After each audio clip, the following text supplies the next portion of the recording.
And I actually said, I think he deserves $50 million to fight Francis Ngannou. Oh, wow. I just don't think he's going to get it. And I think he's a little silly for asking for it.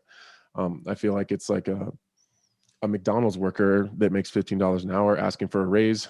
And instead of going from 15 to 18, they want to go from 15 to 100. It's right. It's a little bit of a jump, but again, I'll still acknowledge that I think Jon deserves $50 million. I think that we all deserve to be paid better. So that's where we are. I'm How much do you think they're offering him for Francis? I don't know. Nowhere close to that. Yeah. I'd be but shocked. Are we talking like 2 million, 5 million? I'd be shocked if it was more than 5.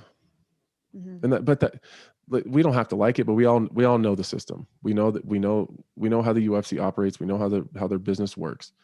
And by me saying that Jon's not going to get it, it's not me, like I'm not double crossing, a coworker. No, you're just looking at it factually and realistically, because they just don't pay like that. We got to look at this realistically. And he's going to be pissed about it, and he's going to get on Twitter and he's going to bash me, and I don't give a shit. Because that's facts. Like, you're not going to get that much money. And that's why, and I don't think that Jon Jones is afraid of Francis Ngannou. I don't. Because Jon's a fighter. I would go fight Francis Ngannou right now if that's what I had to do. Like, if that's the fight they offered, I'd be like, it's fine. Just send me the contract. That's how we work. That's how our brains operate. But those kind of comments is why Dana White says stuff like Jon Jones is pricing himself out. It's easy to say, like, he knows he's not going to get $50 million. So it's a take it or leave it type of deal with Jon Jones. Well, they're not going to pay you $50 million. So that's a good way of getting out of a fight if that's not what you want. That's not what I think Jon's doing, but I understand how he's making it look like that.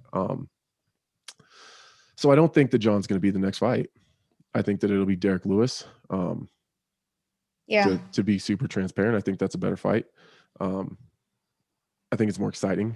I think Jon Jones beats Francis Ngannou. I do. I think Jon Jones leaves that fight without a mark on his face.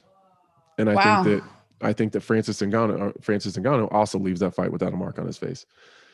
Jon's he's so tactical. Like, I think he would shut Francis Ngannou down. I don't think that Francis would ever hit anything clean. I think that Jon would pick at him from the outside, and like, we can all talk about Francis's power. I don't think anyone would believe that Francis Ngannou is a more technical striker than me. He's absolutely more powerful, that's for sure. But he's not more technical, and he's not faster than I am. I'm more technical, and I'm faster than Francis Ngannou, and I had a really hard time getting to Jon Jones's chin.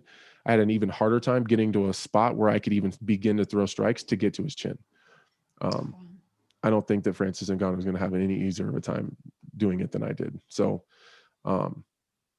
then again, Dominic Reyes did a better job at it than I did. So there's that. Styles make fights, but I just think it'd be a really boring fight. And I think that Derek Lewis and Francis Ngannou kind of owe us one. So I would imagine that their second fight is not going to look anything like the first one. And I would guess someone's going to sleep, and they're gonna swing big punches, and it's going to be kind of a one-round barn burner, I guess. So my favorite quote on the show to date, guys, have been doing the show for a few years now, was when I did my 100th episode reunion show, and I had Uriah Hall, Mike Chiesa, Neil Magny, Jeff Neal, and Josh Emmett on. And I think it was Jeff Neal that said, man, I'll take a Francis Ngannou punch for some Overeem money, because we were talking about how much Alistair was making. And so when I had Uriah on recently, I followed up. I'm like, would you still take that punch for $750K? And he was like, how hard? For how long? I'm like, now you got to do a 25-minute fight with him. He's like, no, maybe 10 minutes and I'm running in circles the whole time. I thought it was awesome when Jon Jones says, well, $8 to $10 million isn't enough for that fight. And Derek Lewis, like, without missing a beat, was like, I'll do it for $8 million. Yeah. And that's why Jon Jones is not going to get $50 million, because there's people like me and Derek Lewis who are like, you throw $10 million at me, I'd fight Francis Ngannou and Jon Jones at the same time. Yeah. 100%.